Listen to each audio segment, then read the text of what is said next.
change how you view a simple act of kindness. Okay, section 1, the chill of isolation, or the cold of being alone. I want you to picture a young woman named Mary sitting on the side of a completely empty road. The conditions are literally brutal. The wind is just cutting through these dark streets like a physical blade. She's wrapped tightly in her own arms, violently shivering against the chill, and trapped in this freezing night, she lets out a desperate whisper. She says, "I just need a little warmth." You know, when you are that cold, your entire biological focus just narrows down to one single critical need, right? Raising your core temperature. You aren't thinking about tomorrow, you aren't thinking about philosophy, you are simply seeking survival. Which brings us to section 2, the fire that failed. Seeking comfort in embers. Okay, let's dive into this. So, faced with these freezing temperatures, Mary tries to solve this intense physical problem the only way she really knows how, which is by building a fire.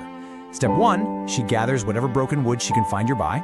Step 2, with completely numb fingers, she struggles to light it. Step 3, after a few tries, success! The flames finally rise. But then, step 4, we hit this tragic reality, because despite the fire burning right in front of her, she is still freezing.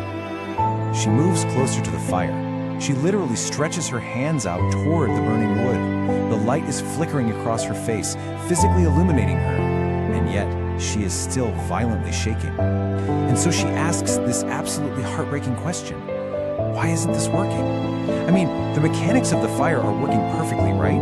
It's radiating heat, but the heat just isn't penetrating her chill.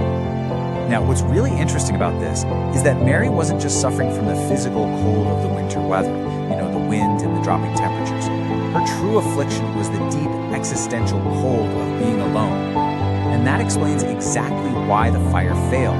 She was suffering from emotional isolation, and you simply can't thaw a frozen spirit with burning wood. Moving on to section 3, the warmth of presence. Enter Alex. Right at the absolute peak of that isolation, footsteps. A young man named Alex just happens to be passing by. He notices her sitting there shaking by a fire that clearly isn't helping, so he stops. He hesitates for just a moment, kind of assessing the situation, and then, slowly, he bridges that gap and asks a really simple question. "Are you okay?" And she gives an honest, exhausted answer. No. So, without making a huge show of it, without some long cinematic speech, Alex simply takes off his jacket and places it right over her shoulders. Mary looks up at him, completely confused. She is surprised, clearly someone who is entirely unaccustomed to receiving kindness from a total stranger. But here's the thing. Even with that heavy jacket draped around her, she is still cold. Because just like the broken wood and the flickering flames, a physical piece of clothing cannot cure isolation. The jacket is literally just fabric. It traps physical heat, sure, but it doesn't touch the real chill. Recognizing this, Alex gently takes her hands. He says, "Come with me." And he leads her to a small, quiet place nearby. And in this place, there's a heater, some soft light, and a really safe silence. But the room's physical temperature isn't the cure here.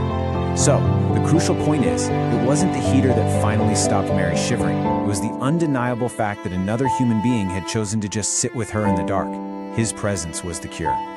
And that leads us to section 4, the cycle of empathy, why we help. Slowly, the trembling stops. The warmth finally reaches her core. She sits in this quiet room and quietly asks him a question I think we all would. Why did you help me? Like, why would a stranger stop on a freezing street, give up his jacket, and take the time to sit with someone he doesn't even know? Alex just smiles at her, and his answer reframes the whole situation. He says, because once, I was out there too, and someone helped me the same way. The emotional weight of this realization is just staggering. Alex's motivation isn't born from pity. It is rooted entirely in his own past trauma and isolation. He recognized the specific kind of cold Mary was suffering from because, well, he had felt it in his own bones before. And this, right here, is the empathy cycle. It's helping someone else because someone once helped you in your time of need. It's essentially the structured transfer of compassion. You see, shared human vulnerability acts as the ultimate antidote to isolation. Alex is simply passing on the warmth that he once received. And this brilliantly illustrates just how far Mary has come. I mean, think about it. Step 1, she's freezing and feeling completely alone. Step 2, she's utterly confused by a stranger's unearned kindness. And now, step 3, time has passed. The tears rolling down our cheeks are no longer those stinging tears of cold, they are tears of profound relief. The girl who literally couldn't stop shaking is now sitting in the quiet, smiling, and warm. Which brings us to a foundational truth about human connection. Because sometimes warmth doesn't come from fire, it comes from someone who stays. Empathy isn't just a jacket, you know? It isn't just a quick fix or a burning piece of wood. True warmth, the kind that actually cures the deep, isolating chill of being alone, requires time.